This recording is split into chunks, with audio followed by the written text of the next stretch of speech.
Well, at least the state police are doing it in a marked car this time, not like Officer Belknap in an unmarked car.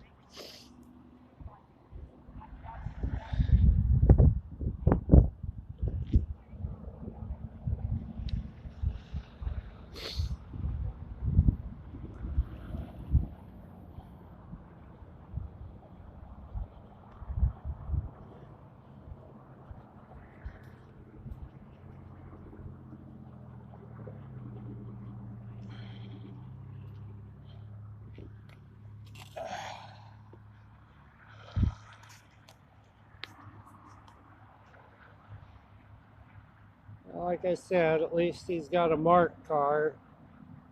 Belknap keeps running around. OSP Officer Belknap keeps running around in an unmarked car. We try to tell him frequently you can't write a traffic citation in an unmarked car. That's not what they were designed for.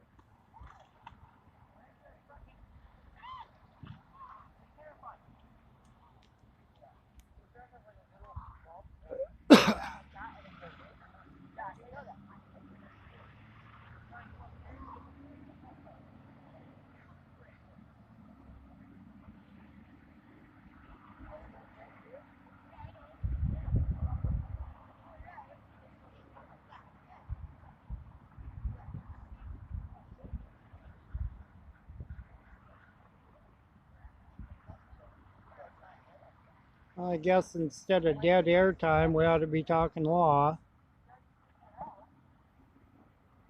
By the way, I need to apologize for everybody. Matter of fact, this will be a good time. I should have started this earlier.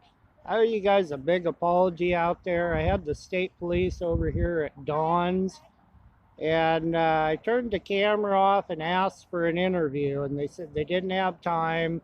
They were really tired and needed to get home, that they weren't even from the area.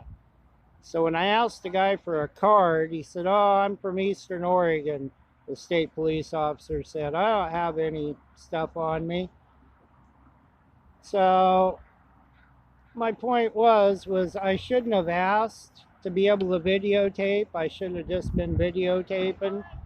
I was really trying to make a bond with the state police and re-contact them so that we would be able to, have some good dialogue about them getting framed for shooting Lavoy Finnegan by the FBI. And so I owe you guys all an apology. I should have been had that camera going from the time those guys came out of Dawn's Diner right over, where is it? Right over there. So I learned something as a journalist and an investigative reporter is I didn't need to ask for permission to interview those guys. I should have just done it. And as old as I am, I should know better, guys. But anyhow, I was trying to build a bond with a trooper I kind of liked. They were all in those armored vehicles, and I should have just been recording from the get-go instead of trying to be nice and accommodate them. They didn't have time for an interview because I wouldn't want to see them getting fired for conducting an interview without, I believe he said it was Officer Fox at the state police that has to release, statements. I get that. But like I said, I shouldn't have asked. I should have just been doing it. Thought it was highly strange that the one officer I wanted a card from to contact later stated he didn't have his ID on him. Well, boy, you don't have your ID with you or any cards with you. Isn't that part of what you're supposed to have when you go on duty? 3 forms of ID, that police officer certificate, a commercial driver's license because they're engaged in commerce. They're out on the road for a profit. You don't get to go out and write traffic tickets for profit on the road, but the police do. Anyhow, so here's my apology to all you viewers out there. I really blew it when I had those state police, we'll say, kind of staked out. I thought climbing all around the rig would bring them out a little quicker, and Yeah, I was just trying to be nice. I never should have asked, you know, hey, you got time for an interview? So, big lesson learned this month at Reedsport Legal. Don't ask, just do. You shouldn't have to ask to exercise a right, and I should have done that. But anyhow, light and love from Reedsport. Trying to make some good connections with state police and break down the barriers that's going on.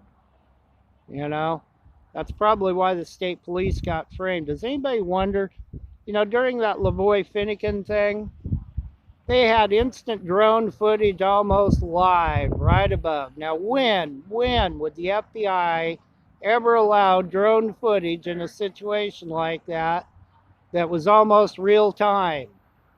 The FBI allowed that drone there for one reason, to get a bunch of people like me pissed off when they saw Lavoy Finnegan at 70 some years old shot. It's kind of like that last little video I put up about there are no coincidences. I know what Lavoy Finnegan had in his mind. I can say that. I know that he was older and he figured that, dude, you know what? If I can cause something to happen because of my death, you know, and be an instrument to get people to stand up, I know exactly what Lavoy Finnegan was doing at 70 some years old. He was being an American patriot. But the problem is the FBI framed the state police to get us like militia type members pissed off, or constitutionalists, libertarians, whatever you want to label you want to put on people like me. That's how the FBI was able to upload from Burns over there, a bunch of redneck guys drinking beer and holding weapons saying, come to the BLM protest. If anybody gets in your way, shoot them. Well, a bunch of guys like me were watching those videos during the Malheur protest and went, oh my God, what a bunch of redneck, unmilitia-like members. Oh my God. Turned to find out people are so smart on the internet, they figured out that, hey, nobody else was getting live uploads from the Malheur reservation.